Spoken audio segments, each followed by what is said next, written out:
Vital signs, sometimes called vital functions, are described as temperature, pulse, respiration, blood pressure, and more recently, pain. As you recall from other lessons, it's very important that these are measured accurately, as they tell us a great deal about the patient's condition. Hi, I'm Kathy Getrust. I'm an instructor in community health, and today we're going to be talking about some of those alterations in vital functions that can occur. The first is alteration in temperature.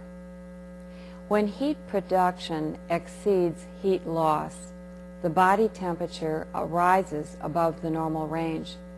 When this happens, the person is considered to be febrile or having a fever. Fever can result from serious injuries such as burns. You're more knowledgeable about fever with infections. Also, it can happen with surgery, or if there's damage to the temperature regulating center in the brain. Signs and symptoms of fever may include hot, flushed skin, faintness, headache, nausea, and even with excessively high fevers, there can be seizures. It's important to report any elevated temperature and observation to the nurse immediately. Check the room temperature and adjust it if needed. Sometimes elderly particularly will have the settings of their residence way higher than might be acceptable for their body's best health. Reduce any excess clothing and coverings. Encourage fluids if it's tolerated and allowed. And then check their vital signs as ordered.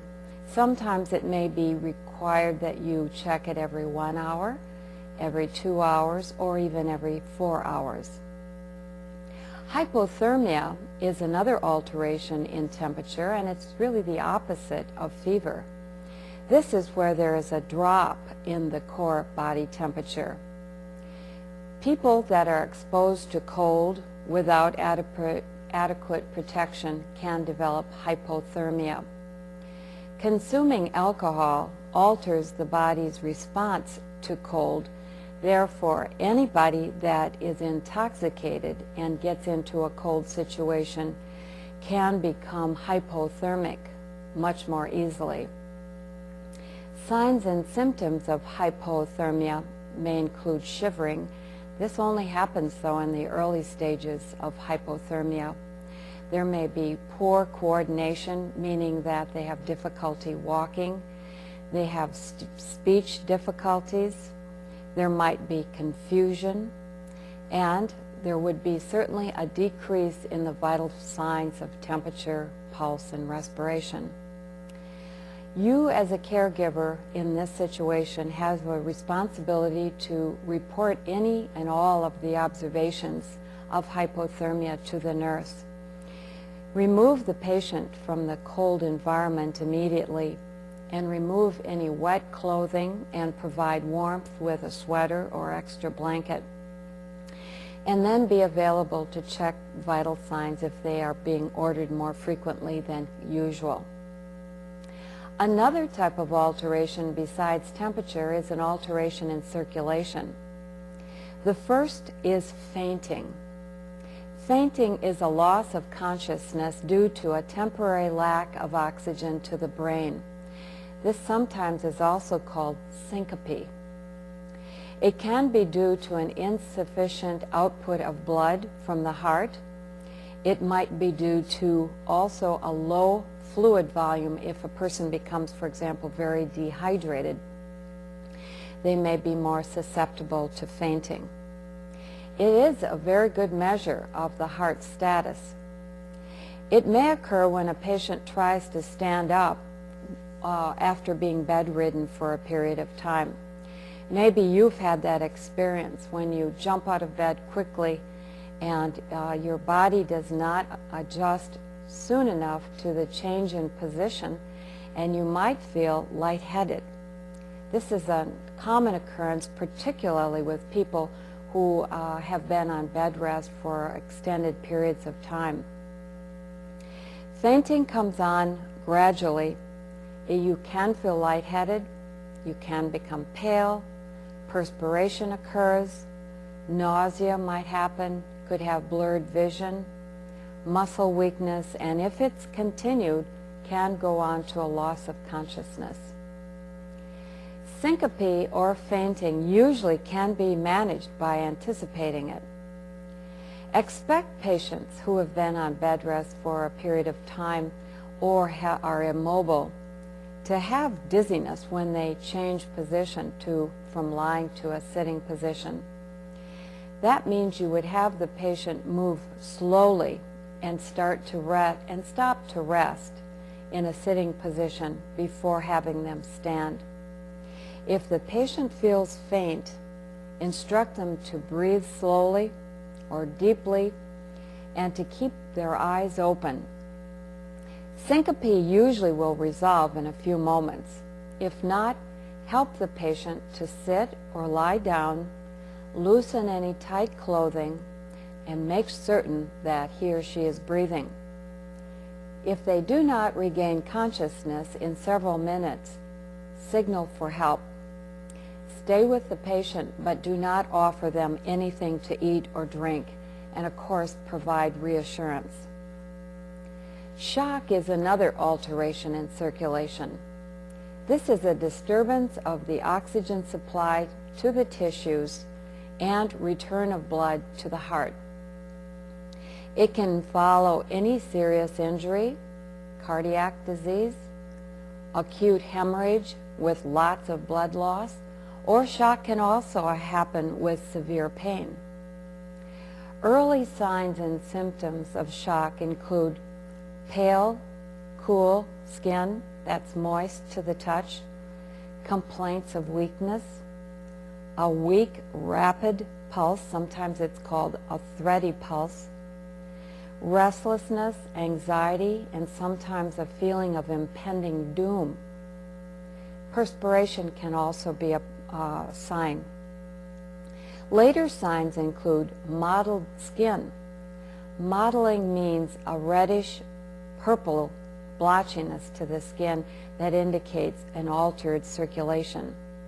There may be a loss of consciousness and a decrease in blood pressure and temperature. Anxiety aggravates the situation, but shock sometimes can be prevented if steps are taken early on. Call for help. That means activating your emergency medical system in the facility that you work in. Keep the patient lying down and quiet. Position their feet and legs a little bit higher than the heart unless it's contraindicated by specific injury. This improves the circulation to the vital organs of the heart and brain. Do not give them anything to eat or drink, but offer reassurance and stay with the patient until professional help can arrive. You may be asked to stay on to monitor the pulse, respiration, and also blood pressure if you've been taught how to do that. Another type of alteration is in respiration. Respiratory distress or respiratory failure occurs when breathing is insufficient to sustain life. Many who are at high risk for developing respiratory distress and failure are patients who are immobile and those who are on bed rest for long periods of time. Other folks that are at high risk are people who have heart disease, lung or pulmonary disease, and those that are profoundly obese or heavy. Signs and symptoms of respiratory distress and failure include an irregular chest movement. That means that there can be fast followed by slow respiration. It might mean that there is an irregularity in symmetry. One side of the chest is moving when the other one may not be. There can be abdominal breathing, meaning instead of the chest rising up and down, there may be in and out of the abdominal muscles instead. There can be wheezing, shortness of breath, some unusual skin color, might be gray, dark blue, gray, pale, dusky, and a change in mental status. When there is not enough oxygen getting to the brain, there is going to be confusion that occurs to these folks. You as a caregiver have responsibilities. Initially, raise the head of the bed. Some patients like to sit up and lean over an overbed table if they're having difficulty breathing. This allows the chest to expand and makes breathing easier. Encourage breathing exercises. We talked in another lesson about coughing and deep breathing, as well as the use of an incentive spirometer. Most patients with respiratory failure have serious anxiety. Difficulty breathing can cause a lot of distress. The entire focus is on taking each breath. So they need to have lots of reassurance and support from you, the caregiver. Provide care in a calm, quiet manner. Working quickly and making lots of conversation with the patient adds unneeded stress and also increases the breathing difficulty. Monitor for any color changes. In a light-skinned person, the skin should be pink, indicating an adequate supply of oxygen. The skin, nail beds, and inner lining or mucous membranes of the mouth and lips are indications of how well a patient's body is using oxygen. The color of these areas should be pink when circulation is good. In a dark-skinned person, you will look at nail beds, the mucous lining of the mouth, and lips to determine how well the patient is using oxygen. And that's because the evaluation of the skin in a dark-skinned person is more difficult. Cyanosis is a term used when oxygen content is very low in the body. If a light-skinned person has cyanosis, the nail beds, mucous membranes of the mouth and lips have a grayish blue tone to them. Cyanosis in a dark-skinned person will appear ashen or gray color, most easily seen in the nail beds and the mucous membranes of the eye and the mouth. A person who has respiratory failure will require some extra tests. One of these special checks is called a capillary refill test or a neurovascular check. Checking the capillary refill is a quick, easy, and painless test to evaluate how well oxygen is getting throughout the body.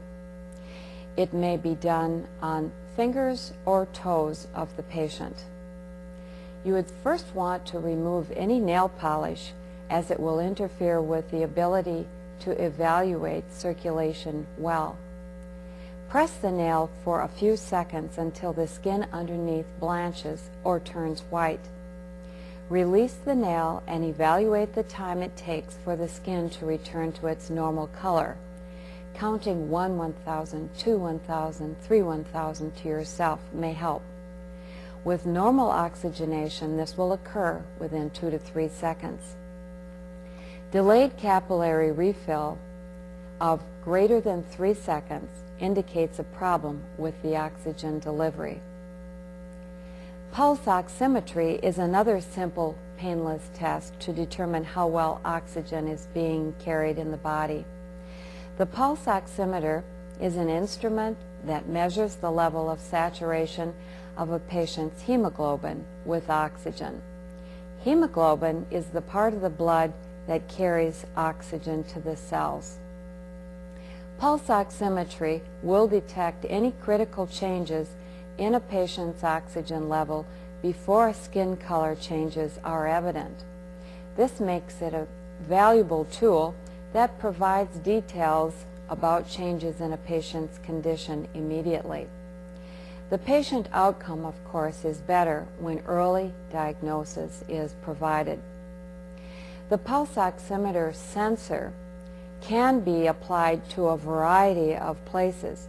For example, it could be attached to the toe, a finger, the bridge of the nose, or on the earlobe. The finger is the most common one for application of the sensor. Now I'd like you to watch a demonstration of using a pulse oximeter.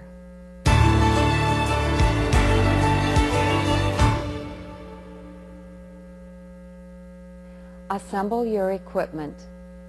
Remove any nail polish as it will interfere with the ability to evaluate the patient. Attach the sensor securely or reading will not be accurate. Also, be sure that the patient holds their hand still and that the finger is not cold. If it is, move to a different location. Make certain that the sensor unit is connected securely to the cable on the pulse oximeter. Turn the unit on and note the percent of oxygen saturation. Report your results to the nurse. A measurement of 95 to 100% is considered normal. Readings below that suggest a lack of oxygen to the tissues. Oxygen is necessary for life. Some diseases and conditions prevent the body tissues from getting enough oxygen, so supplemental oxygen is administered. Oxygen is a prescription item, which means that a physician needs to order it and provide the necessary means to administer it. A respiratory therapist is a healthcare professional with special expertise in treatment of respiratory diseases. He or she assesses the respiratory needs of the patient and makes recommendations to the physician for special treatments, medication, and oxygen therapy. The nurse and respiratory therapy hold the responsibility for setting up the oxygen equipment and starting its flow. Nursing assistants are not responsible to start, adjust, or discontinue the flow rate of oxygen, but you still need a working knowledge of how oxygen is used. You may have specific assignments related to the appropriate handling or cleaning of the equipment. Always follow your facility's policies and procedures for the responsibilities that you will have with oxygen therapy. Oxygen may be supplied by piped-in wall outlets, freestanding tanks, or what are called oxygen concentrators.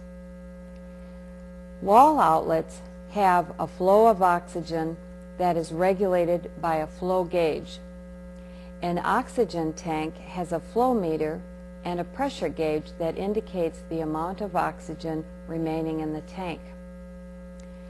Oxygen concentrators concentrate the oxygen from the room air. Because oxygen can be very drying, it may go through distilled water in what's called a humidifier before reaching the patient.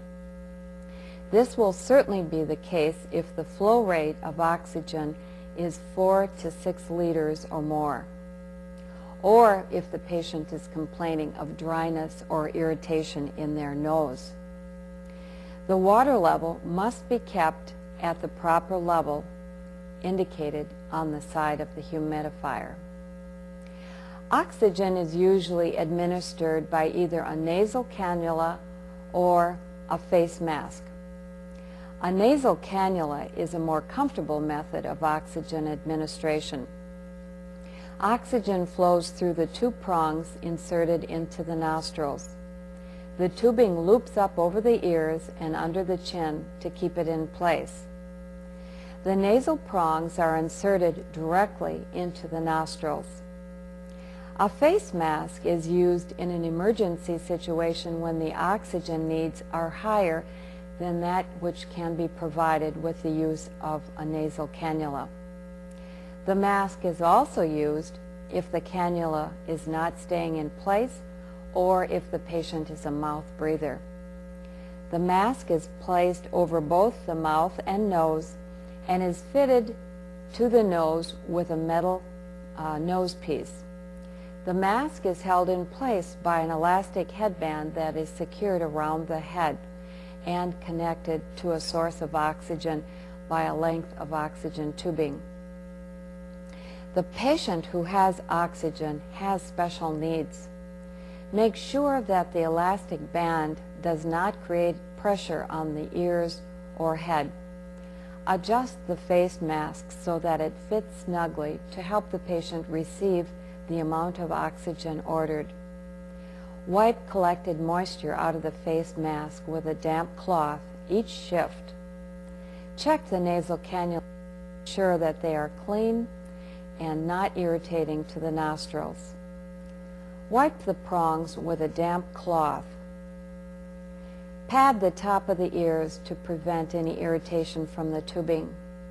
Both the cannula and a face mask will be changed by the nurse or a respiratory therapist at least on a weekly basis. Give good oral hygiene frequently to these patients with oxygen. This means about every 4 hours because oxygen dries the mucous membranes of the mouth and nose, and that can result in cracking of the lips and mouth. Use lubrication to the lips and mouth as well as to the nose with non-petroleum-based lubricant. Keep the oxygen tubing free of kinks so that the flow of oxygen is not obstructed. Observe the flow rate to ensure that it is operating properly. If a humidifier canister is being used, be sure that the correct level of distilled water is maintained in the jar and that the water is bubbling as the oxygen passes through it. Report any problems to the nurse immediately. Always follow the rules for oxygen safety. Do not allow any smoking. Do not use any woolen blankets. Do not use electrical appliances with these patients with oxygen, and be sure that you post an oxygen safety sign outside the patient room. The vital functions of the body tell us much about the patient's health status. Special care must be taken to report any alterations immediately to the nurse so prevention of serious problems and early intervention can be provided.